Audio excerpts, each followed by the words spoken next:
In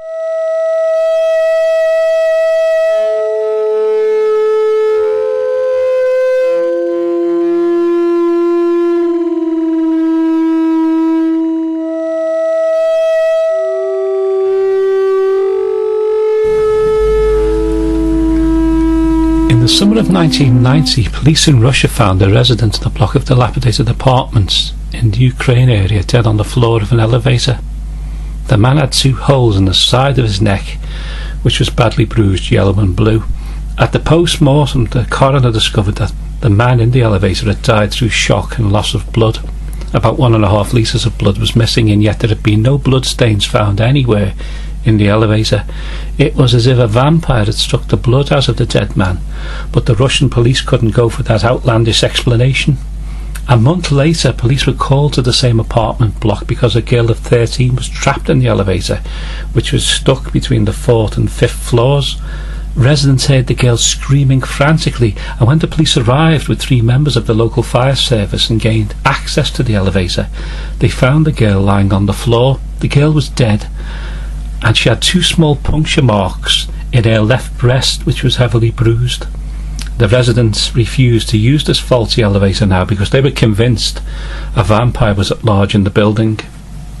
Police started to play down the seemingly unsolvable deaths, and one former KGB propaganda minister named Leonid Keterov suggested that the girl had died after injecting heroin into herself, but the dead girl's parents threatened to sue the official because their daughter had never taken drugs and no syringe was ever found in the elevator. To get to the bottom of the matter, a Russian detective and a sergeant entered the elevator and they rode it continually up and down. The 2 men were armed with pistols and they carried flashlights and 2-way radios. 3 days later, the elevator was travelling upwards when it halted in between the 5th and 6th floor of the building. The lights went out, so the men switched on their torches and their 2-way radios to alert their colleagues who were playing cards in a police van in the street below. The 2 trapped men waited, perhaps wondering if some ghostly vampire was going to appear, and there was a long silence for about 3 minutes. Then they heard something scuttling above their heads. Something was moving along the roof of the elevator. The detective noticed a black square, almost a foot across, set in the roof of the elevator where an access panel had come away. The elevator was so old, the panel had probably fallen off because of rust. The detective shone his torch through the square hole in the roof, and the beam from his torch lit up the lift shaft above and the steel cable supporting the lift. Something peered through the hole in the ceiling of the elevator that made the detective's blood run cold. A small black hairy head the size of an orange with a bunch of black eyes the size of grapes looked in at him. The sergeant was terrified by the freakish looking animal and he raised his revolver at it, but the detective told him not to fire. "What is it?" said the petrified police sergeant, trembling, and he almost dropped his torch with nerves. "Turn your torch off," the detective said to the sergeant. "What? No way, sir," the sergeant protested, sweating heavily.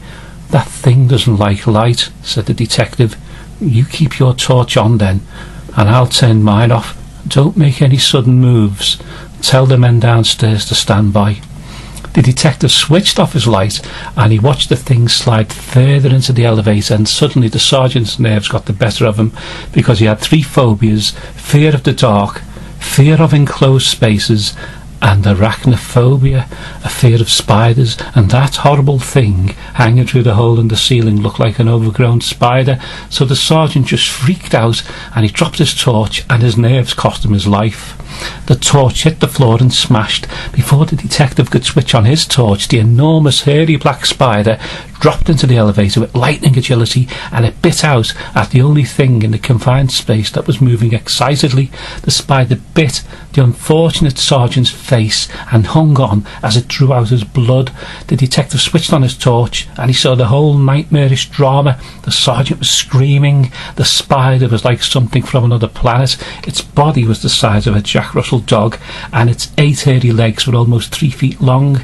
The freak insect's mouth parts were embedded in the sergeant's face, and as it sucked out his blood, the spider's body turned red. The detective took aim and he shot twice at the spider. The first shot missed, and then the second bullet blasted off one of the spider's legs, but then the bullet ricocheted off the wall, bounced back and smashed the torch bulb. The elevator was once again in total darkness. The sergeant stopped screaming and his body hit the floor with a thump, and the detective could feel the bristly hairs of the insect brush against them as the huge spider ran past and climbed back up the hole in the elevator's roof. When the police and the firemen opened the elevator, they found a dead sergeant whose terror-stricken face was bruised and bloody, and on the floor in the corner sat the traumatised detective. Nearby on the elevator floor was a long black hairy leg of the spider that was still twitching away.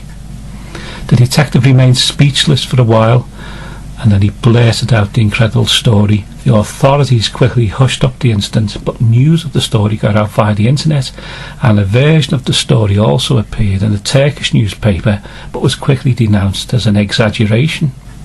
It was claimed that the giant spider was a deformed black widow spider that had been mutated by the radioactive fallout from the recent Chernobyl nuclear plant disaster. Later reports on the internet said Russian troops had destroyed the spider with the flamethrower, then discovered the insect had laid eggs at the top of the lift shaft.